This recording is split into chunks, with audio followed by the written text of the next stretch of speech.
Hello friends, आप सभी का होम साइंस क्लासेस में स्वागत है। तो चलिए आज का वीडियो स्टार्ट करते हैं।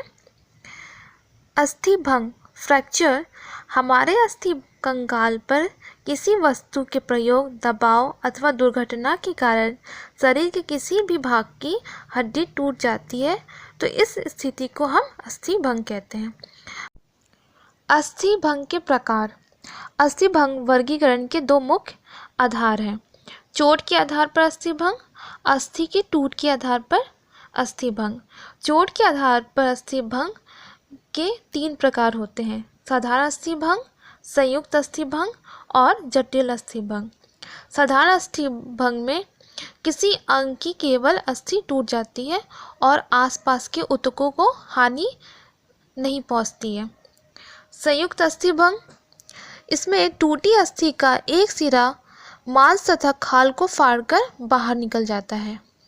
और जटिल अस्थि भंग, जब शरीर के विशिष्ट तथा महत्वपूर्ण अंगों की अस्थियां भंग हो जाती है तो इसे जटिल अस्थि भंग कहते हैं।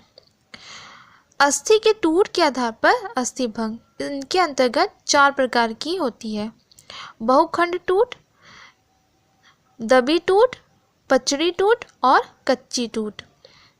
इसमें सबसे पहले बहुखंड अस्थि का अनेक छोटे छोटे भागों में टूटकर विभाजित हो जाना ही बहुखंडी टूट कहलाता है। दबी टूट, जब हड्डियां मांसपेशियों के साथ साथ किसी भारी मशीन या वस्तुओं के दबाव के चूर चूर हो जाती है तो उसे दबी टूट कहते हैं। पचड़ी टूट, जब किसी हड्डी के टूट जाने के बाद उनके टूटे स्वतंत्र सिरे एक दूसरे में फंस जाते हैं तो इसे पचड़ी टूट कहते हैं। कच्ची टूट, इस प्रकार की अस्थि भंग छोटे छोटे बच्चों की अस्थियों में होती है। क्योंकि ये बहुत कोमल होती है, ये हड्डियों चोट लगने पर पूरी तरह से टूटती नहीं है, झुक जाती है। अब इससे रिलेटेड कुछ क्वेश्चंस देखते हैं। शरीर में अस्थियों की क्या उपयोगिता है? शरीर को आकृति तथा गति प्रदान करती है, शरीर के भीतर कोमल अंगों को सुरक्षा प्रदान करती है, शरीर को दृढ़ता प्रदान करती है। तो हमारे शरीर में अस्थियां ये उपयुक्त सभी उपयोगिता है इनके अंदर। सेकंड है शंखास्थि है, यह एक प्रकार की कान की अस्थियां होती हैं जिसे शंखास्थि कहते हैं। नेक्स्ट है अस्थि भंग में मांसपेशियों में क्या परिवर्तन आता है? जब अस्थि भंग होती है तो हमारे शरीर में सूजन आ जाती है, ऑप्शन ए। नेक्स्ट है हंसली की अस्थि किस अवस्था में अधिक उतरती है? तो हंसली की अस्थि अधिक शैशवावस्था में उतरती है, क्योंकि शैशवावस्था में बच्चों की अस्थियां बहुत ही कोमल होती है। नेक्स्ट है अस्थि भंग में रोगी को नहीं चाहिए, तो अस्थि भंग के समय रोगी को हिलना डुलना नहीं चाहिए, ऑप्शन ए। नेक्स्ट है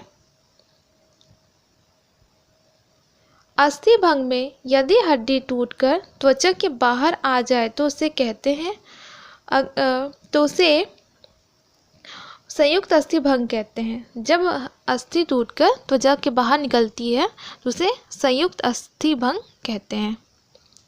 नेक्स्ट है जबड़े की अस्थि भंग होने पर कौन सी पट्टी बांधनी चाहिए? जब जबड़े की अस्थि भंग होती है तो हमें तिकोनी पट्टी बांधनी चाहिए, ऑप्शन डी।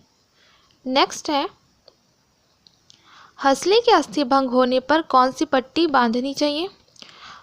हंसली की अस्थि भंग होने पर सेंट जॉन झोल पट्टी बांधनी चाहिए। नेक्स्ट है दो या दो से अधिक अस्थियों की जोड़ को क्या कहते हैं? तो दो या दो से अधिक अस्थियों की जोड़ को संधि कहते हैं। नेक्स्ट है तिकोनी पट्टियों को प्राथमिक चिकित्सा और गलपट्टी के लिए घर में रखना अत्यधिक महत्वपूर्ण है।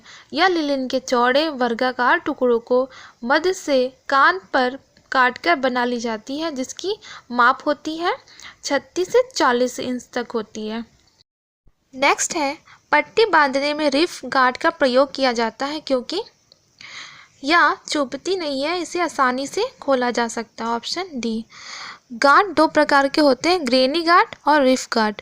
पट्टियों में बांधने के लिए रिफ गार्ड का प्रयोग किया जाता है। नेक्स्ट है, सूखी पट्टी की जाती है। सूखी पट्टी रक्त को रोकने के लिए की जाती है, रक्त के प्रभाव को रोकने के लिए की जाती है। Option A. नेक्स्ट है,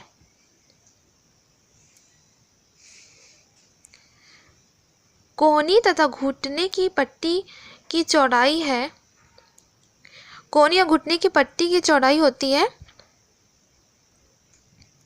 ऑप्शन ए 7 सेंटीमीटर। नेक्स्ट है, रक्त स्राव को रोकने के लिए प्रयोग की जाती है। रक्त स्राव को रोकने के लिए लंबी पट्टियों का प्रयोग किया जाता है। नेक्स्ट है, सिर पर लंबी पट्टी बांधने के लिए कितनी पट्टियों की आवश्यकता पड़ेगी?